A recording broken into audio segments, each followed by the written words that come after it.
آپ صلی اللہ علیہ وآلہ وسلم جی کا حلیہ مبارک۔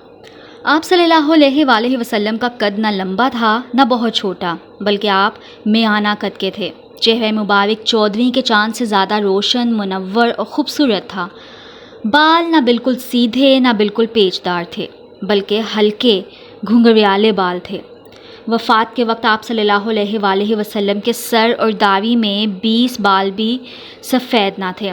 سر کے بال گنجان تھے اور آپ کی مہر نبوت آپ کے دونوں مونڈھوں کے درمیان پشت مبارک پر تھی۔ آپ کے دونوں مونڈھوں کا درمیانی فاصلہ زیادہ تھا اور سینہ کشادہ تھا۔ آپ کی چال بہت باوقار تھی، ایسا محسوس ہوتا تھا کسی اونچی جگہ سے نیچے اتر رہے ہیں۔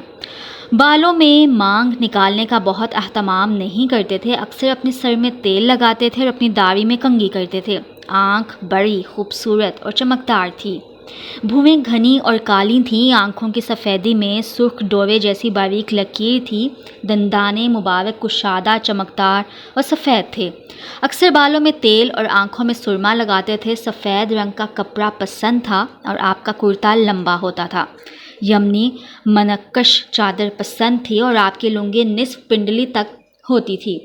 پگڑی باندھنے کا معمول تھا۔ وفات کے وقت آپ کے جسم پر ایک موٹی لنگی اور پیوند لگی چادر تھی۔ کھانا بہت سادہ کھاتے تھے، سبزی میں کدو اور گوشت میں دست کا گوشت، اسی طرح سرکہ اور میٹھی ٹھنڈی چیزیں پسند تھیں۔ زور سے نہیں ہنستے تھے بلکہ مسکراتے تھے۔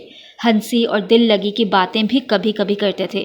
گفتگو بالکل صاف، سمجھ میں آنے والی اور دماغ میں بیٹھ جانے والی ہوتی تھی۔